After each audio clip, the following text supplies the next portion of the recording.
विरोधी कह रहे थे कि टाइगर जयराम महतो विधायक बनने के बाद बदल गया है, अपना वादा भूल गया है। लेकिन एक बार फिर से टाइगर जयराम महतो ने जिस बुलंदी के साथ सदन में 1932 खतियान से लेकर स्थानीय नीति और भी जमीन से जुड़े मुद्दे उठाए, उसके बाद विरोधी तो शर्म से डूब मरेंगे। नमस्कार, मैं प्रिंस कुमार सिंह और आप देख रहे हैं पॉजिटिव टॉक्स। अगर अभी तक आपने चैनल को सब्सक्राइब नहीं किया है तो खबरों से अपडेट रहने के लिए कृपया चैनल को सब्सक्राइब कर लीजिए।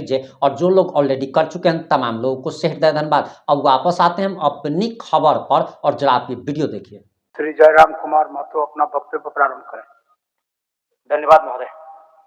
मैं आज मंत्रिमंडल सचिवालय एवं निगरानी विभाग, मंत्रिमंडल निर्वाचन विभाग, राजस्व निबंधन एवं भूमि सुधार विभाग, कार्मिक प्रशासनिक एवं भाषा विभाग तथा कई अन्य विभागों के अनुदान मांग बजट पर तथा कटौती प्रस्ताव के समर्थन पर अपना बात रखने आया हूं।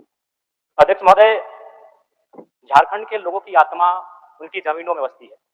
झारखंड के लोगों की आत्मा उनके खेतों में बसती है। फ्रीडम फाइटर चाणकू महतो का एक नारा था, हामर खेत हामर दाना, पेट काटी नहीं देवो खजाना।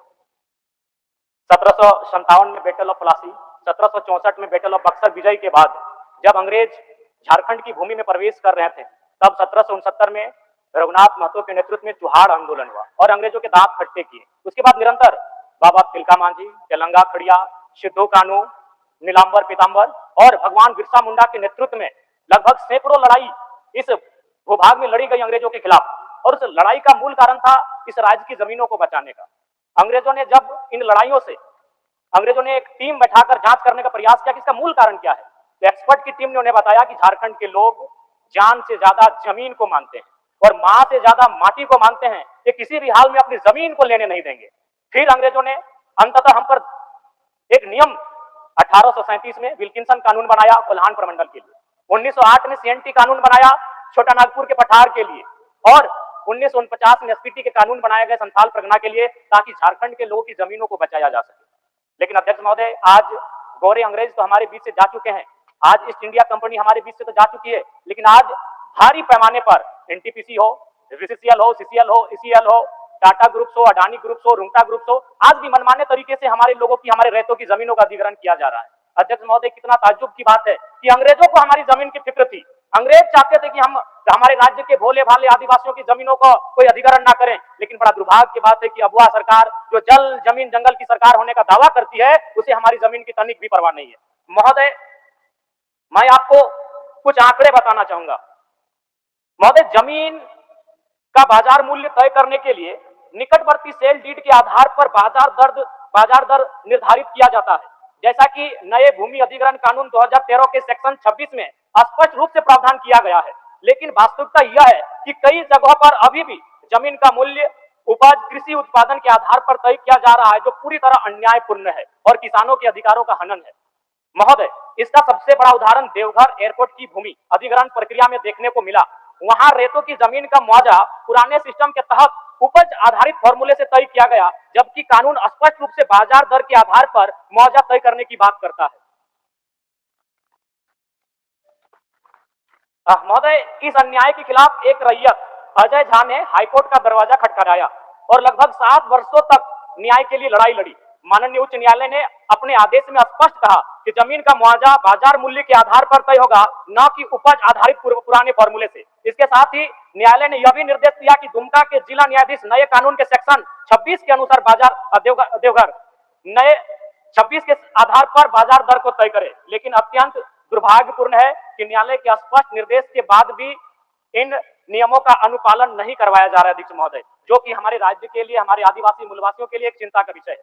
महोदय, अब मैं बात करता हूं, आप भी परिचित होंगे, आज इस राज्य में जमीन माफियाओं का एक संगठित नेटवर्क काम कर रहा है, जो फर्जी कागजात बनाता है, गलत रजिस्ट्रेशन और अधिकारियों की मिलीभगत से गरीब किसानों और आदिवासियों की जमीन हड़पने का खेल चल रहा है। महोदय, आप पिछले अगर 1 साल में रांची के आसपास अगर हत्याओं की लिस्ट को उठाएंगे तो आपको पता चलेगा उसमें मैक्सिमम जो मर्डर किए गए हैं वो जमीन संबंधित थे। चाहे अनिल टाइगर हो या फिर खूंटी में पहाड़ा राजा का उदाहरण हो, जितने भी हत्याएं हुई हैं वो जमीन संबंधित थी। इसलिए आज इस राज्य का एक महत्वपूर्ण विषय है, इस पर सरकार को सोचने की आवश्यकता है। महोदय, उपलब्ध आंकड़ों के अनुसार झारखंड में लगभग 3 लाख से अधिक भूमि विवाद के मामले अंचल कार्यालयों में लंबित हैं। मान्यवर, मैं बार बार कहना चाहूंगा कि आज जब से ऑनलाइन की प्रक्रिया हुई है, तब से खाता संख्या, मौजा संख्या, प्लॉट संख्या, रकबा और चौहद्दी में भारी हेरफेर है। अतः मैं आसन के माध्यम से माननीय मंत्री महोदय से आग्रह करूंगा कि सबसे पहले एक शिविर आयोजन कराएं और इन विसंगतियों का समाधान कराया जाए। महोदय, सुणी समाज वर्ष 1961 से अनुसूचित जाति का दर्जा प्राप्त करने के लिए निरंतर संघर्ष करता आ रहा है। ऐतिहासिक रूप से यह समाज मदिरा उत्पादन एवं उससे जुड़े पारंपरिक व्यवसाय से जुड़ा रहा है, जिसके कारण इसे लंबे समय तक सामाजिक अपेक्षा का सामना करना पड़ा है। वर्तमान में पश्चिम बंगाल, असम, मिजोरम तथा त्रिपुरा में सुणी समाज को अनुसूचित जाति का दर्जा प्राप्त है। झारखंड में निवास करने वाले सुणी समाज सामाजिक, सांस्कृतिक, पारंपरिक रूप से जीवन शैली के आधार पर इन राज्यों में जो समाज है उनके जीवन शैली से मिलता जुलता है। अतः मांग की जाती है झारखंड में भी सुणी समाज को अनुसूचित जाति की सूची में शामिल करने हेतु प्रस्ताव केंद्र को भेजा जाए। साथ ही मान्यवर, झारखंड के केवट समुदाय जो मल्ला, निषाद, मांझी, बींद, धिवर, साहनी आदि उपनामों से जाने जाते हैं, यह समुदाय पारंपरिक रूप से नाव चलाने, मछली पकड़ने और खेती से जुड़ा हुआ है। इस समुदाय की ऐतिहासिक और सांस्कृतिक पहचान भी आदिवासियत की रही है। झारखंड सरकार ने मार्च 2021 में केवट, मल्ला और चाय जाति को अनुसूचित जनजाति की सूची में शामिल करने की अनुशंसा केंद्र सरकार को भेजी थी। इसलिए अनुरोध है कि केवट जाति तथा इसके समकक्ष उपनामों को अनुसूचित जनजाति की सूची में शामिल करने हेतु उचित कार्रवाई की जाए। मान्यवर, झारखंड अलग राज्य की लड़ाई में कुर्मी समुदाय का योगदान अविस्मरणीय है। शहीद निर्मल महतो के निर्णायक शहादत के साथ शक्ति, अजीत, धनंजय, कृष्णा, सुरेश, बिरजू, बीरबल, हरिपद, जयवीर, श्रीपति, मायाराम, साईनाथ, सोहर, मोहर, बोधराम के रूप में अनगिनत शहादतें दी गई है। अनगिनत शहादतें दी गई हैं। झारखंड राज्य निर्माण का सूत्रधार रहे। झारखंड मुक्ति मोर्चा का आधार विनोद बिहारी महतो के नेतृत्व में संचालित कुर्मी समाज और शिबू सोरेन के नेतृत्व में संचालित संथाल समाज का विलय ही था। अंग्रेजों के कालखंड में 1872 से 1931 तक की जनगणना में गुस्तीधारी कुर्मियों को Aborigines, Aboriginals, animist, primitive tribes के रूप में मान्यता प्राप्त थी, किंतु आजाद भारत में सन 1950 में बिना किसी अधिसूचना के कुर्मी समाज को शेड्यूल ट्राइब की सूची से बाहर रखा गया। महोदय, मेरा मानना है शेड्यूल ट्राइब की सूची से कुर्मी समुदाय को बाहर रखने का प्रमुख कारण था उनकी जमीनों का आसानी से अधिग्रहण करना। अंग्रेजों ने जाते जाते यह पता कर लिया था कि छोटा नागपुर के पठार में प्रचुर मात्रा में खनिज संपदा है और जिन जमीनों के नीचे प्रचुर खनिज संपदा है उनमें अधिकांश बसबसाव कुर्मियों का है। बीसीसीएल, सीसीएल, ईसीएल के अधिकांश खनन कार्य कुर्मी समुदाय की जमीन पर है। टाटा कोयला खनन का कार्य 3 जगहों पर करती है, टाटा घाटो, टाटा जामाडोबा, टाटा सिजवा और भेलाटाड़। इनमें 90% जमीनें कुर्मी समुदाय की है। इसके अलावा बहुत से डैम, इंडस्ट्री कुर्मियों की जमीन पर स्थापित है। Konar dam, Chandil dam, Dimna dam, Bhairavi dam, Getalsud dam, Patratu, Kake, BTPS, CTPS, 2 अहम power station, FCI, Sindri, Hindalco, Muri, Jamshedpur औद्योगिक क्षेत्र और सरायकेला जिला में टाटा, टेल्को, टिस्को, उषा मार्टिन तथा कई इंडस्ट्री और फैक्ट्री तथा एशिया का सबसे बड़ा श्रमिक नगर भूली धनबाद का मैक्सिमम हिस्सा कुर्मी समुदाय की जमीन पर आधारित है। एक दूरगामी साजिश के साथ कुर्मियों का राजनीतिक, सामाजिक, आर्थिक, सांस्कृतिक, भौगोलिक, ऐतिहासिक संहार का प्रयास किया गया है। अध्यक्ष महोदय, जमीन ही नहीं, कुर्मियों की जान भी गहरी साजिश के तहत लिया गया है। दिसम गुरु के राजनीतिक गुरु विनोद बिहारी महतो और कभी सदन के नेता प्रतिपक्ष और उप मुख्यमंत्री रहे सुधीर महतो का निधन भी संदिग्ध स्थिति में हुआ है। कोरोना के काल ने झारखंड की राजनीति में 2 ही नेताओं को क्षति पहुंचाया, दोनों कुर्मी नेता थे, स्वर्गीय जगन्नाथ महतो जो दुनिया में नहीं रहे और इंद्रजीत महतो जो 6 सालों से बीमार है। यह महज एक संयोग नहीं अध्यक्ष महोदय, यह बहुत बड़ा प्रयोग है झारखंड की राजनीति में। महोदय, अमर शहीद सांसद सुनील महतो, उनके सीने में 12 गोलियां उस समय दागी गई जब राजनीतिक गलियारों में चर्चा हो रही थी उनके केंद्रीय मंत्री बनने की। महोदय, आप सभी को जानकारी है, नवंबर 2006 में उम्र कैद की सजा सुनाने के बाद आदरणीय बाबा दिसम गुरु ने केंद्रीय कोयला मंत्री के पद से इस्तीफा दे दिया था। ऐसे में यूपीए मनमोहन सिंह के नेतृत्व की सरकार में झारखंड मुक्ति मोर्चा के कोटे से केंद्रीय कोयला मंत्री के प्रबल दावेदार में लगभग सुनील महतो का नाम तय था, तभी उनकी हत्या की गई। अध्यक्ष महोदय, यह इत्तेफाक या मेरा अनुमान नहीं है, कुर्मियों के सहार का जीता जागता प्रमाण है। महोदय, कुर्मी समुदाय की अपनी स्वतंत्र भाषा कुड़माली है।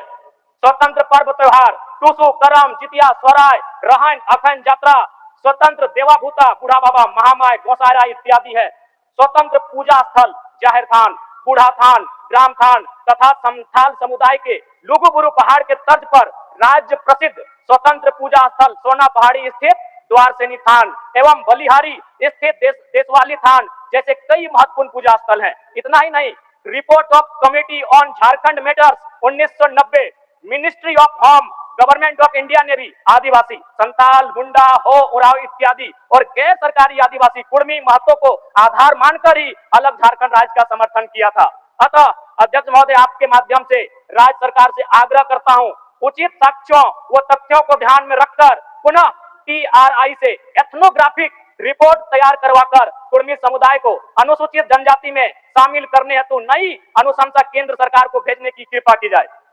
महोदय, सूचना एवं प्रौद्योगिकी विभाग, आज का समय इंफॉर्मेशन टेक्नोलॉजी का जमाना है। अध्यक्ष महोदय, मैं सबसे पहले आसन के माध्यम से माननीय मुख्यमंत्री को धन्यवाद दूंगा कि वो ट्विटर पर एक्टिव है, लेकिन मैं आपको यह भी सूचना देना चाहूंगा कि हमारे राज्य के मैक्सिमम सचिव हो, प्रधान सचिव हो, वो ट्विटर पर एक्टिव नहीं है। क्योंकि ये आज का समय इंफॉर्मेशन एंड टेक्नोलॉजी का समय है, मैं आग्रह करूंगा सरकार हिदायत दे कि राज्य के सभी सेक्रेटरी ट्विटर पर एक्टिव रहे और जनता की जो समस्याएं ट्विटर के माध्यम से आती है उनका निराकरण किया जाए। अध्यक्ष महोदय, अब मैं बात करता हूं झारखंड के सबसे महत्वपूर्ण मांग 1932 खतियान के आधार पर स्थानीय नीति की। महोदय, जब झारखंड राज्य अलग हुआ था तो झारखंड मुक्ति मोर्चा के मंचों से एक आवाज आती थी कि कैसे लिया झारखंड। नीचे से जनता कहती थी लड़ के लिया झारखंड, मर के लिया झारखंड, कट के लिया झारखंड। लेकिन आज परिस्थितियां बदल चुकी है। अध्यक्ष महोदय, आज झारखंड के लोग पूछ रहे हैं क्यों लिया झारखंड और किसके लिए झारखंड, कहां झारखंडी और कैसा है ये झारखंड। आज बड़े दुर्भाग्य की बात है कि 25 सालों के बाद भी झारखंड सरकार स्थानीय नीति को परिभाषित नहीं कर पाई है। आज पूरे राज्य को मालूम है कि वर्तमान की सरकार रघुवर दास जी की 1985 की नीति के खिलाफ जाकर बनाई गई थी। जन जन को यह कहा गया था कि 1985 की नीति झारखंड की हितकारी नहीं है। तो आज पूछना चाहता हूं, कहां है झारखंड की स्थानीय नीति। अध्यक्ष महोदय, जब स्थानीय नीति की बात आती है तो भ्रम फैलाया जाता है कि जो लोग इस राज्य के बाहर के हैं उन्हें इस राज्य के बाहर जाना पड़ेगा। बिल्कुल ये भ्रामक बात है। अध्यक्ष महोदय, स्थानीय नीति का मतलब यह नहीं होता है कि जो अन्य राज्यों के वे लोग बाहर चले जाएंगे। स्थानीय नीति का मतलब होता है कि राज्य सरकार की सुविधाओं का लाभ किसे मिलेगा। उदाहरण के लिए अध्यक्ष महोदय, महाराष्ट्र में अगर मराठी भाषा का संरक्षण होगा तो ये समझ में आता है, लेकिन महाराष्ट्र में अगर संथाली, कुड़माली, खोरठा भाषा, नागपुरी भाषा का संरक्षण मांगा जाए तो इसका औचित्य नहीं बनेगा। अगर केरल में ओणम और तमिलनाडु में पोंगल त्योहार की छुट्टी दी जाती है तो ये समझ में आता है। ठीक उसी प्रकार अगर झारखंड में उनकी छुट्टी मांगी जाएगी तो इसका औचित्य नहीं बनता है। तो स्थानीय नीति का मतलब होता है उस राज्य के लिए। महोदय, अगर स्थानीयता नहीं होती तो मान के चलिए पुलिस की बहाली निकलती और पूरा इंडिया एक होता तो पूरे हिंदुस्तान में पंजाब के लोगों का ज्यादा सिलेक्शन होता पुलिस में। और अगर पंजाब के लोग अगर अरुणाचल प्रदेश चले भी जाते पुलिस की बहाली में तो क्या विधि व्यवस्था का संचालन हो पाता।